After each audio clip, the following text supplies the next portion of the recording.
नमस्कार, आपण पाहता हिरकणी न्यूज। हिरकणी न्यूज प्रत्येक क्षण ताज्या घडामोडी आणि महत्त्वाच्या प्रत्येक बातमीसाठी नेहमी तत्पर। प्रशस्त जागेमुळे नगरपालिकेच्या कामकाजाला गती मिळेल, आमदार यड्रावकर। शिरोळ नगरपालिकेचे कामकाज ग्रामपंचायतीच्या जुन्या इमारतीत सुरू असलेल्या नागरिकांची प्रचंड गैरसोय होत होती। या अडचणीचा गांभीर्याने विचार करून महसूल मंत्री यांच्याकडे शिरोळ येथील जुनी तहसील कार्यालयाच्या इमारतीसह 62 गुंठे जागा नगरपालिकेला हस्तांतरित करण्याची मागणी केली होती। त्या मागणीला आज मूर्त स्वरूप आलं असून या प्रशस्त जागेमुळे कामकाज सुलभ आणि नागरिकांचा वेळ सुद्धा वाचणार असून शहराच्या विकासाला गती मिळेल, असे प्रतिपादन आमदार राजेंद्र पाटील यड्रावकर यांनी सांगितले।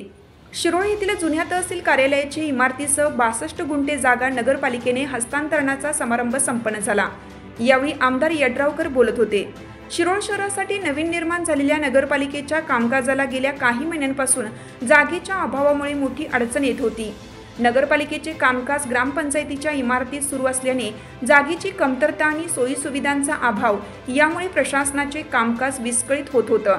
नागरिकांनी त्यांच्या दैनंदिन कामांसाठी अडचणींचा सामना करावा लागत होता। या परिस्थितीची दखल घेत आमदार राजेंद्र पाटील यड्रावकर यांनी राज्य सरकारकडे सातत्याने पाठपुरावा केला। त्यांच्या या प्रयत्नांना यश मिळत महसूल विभागाने जुने तहसील कार्यालयासह 62 गुंठे जागा शिरोळ नगरपालिकेला वापरासाठी हस्तांतरित करण्याचा निर्णय घेतला। महसूल विभागाने त्याबाबतचे आदेश जारी केले असून या जागेचा हस्तांतरण सोहळा आज आमदार यड्रावकर यांच्या उपस्थितीत पार पडला। या निर्णयामुळे शिरोळ नगरपालिकेला स्वतंत्र इमारत व प्रशस्त जागा उपलब्ध होणार आहे।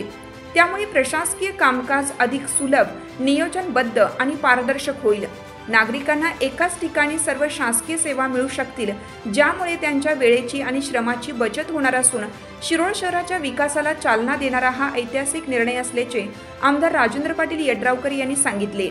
तसेच भविष्यात सदरची जागा नगरपालिकेकडे वर्ग करून नगरपालिकेची सुसज्ज इमारत बांधण्यात येणार असल्याचे सांगितले।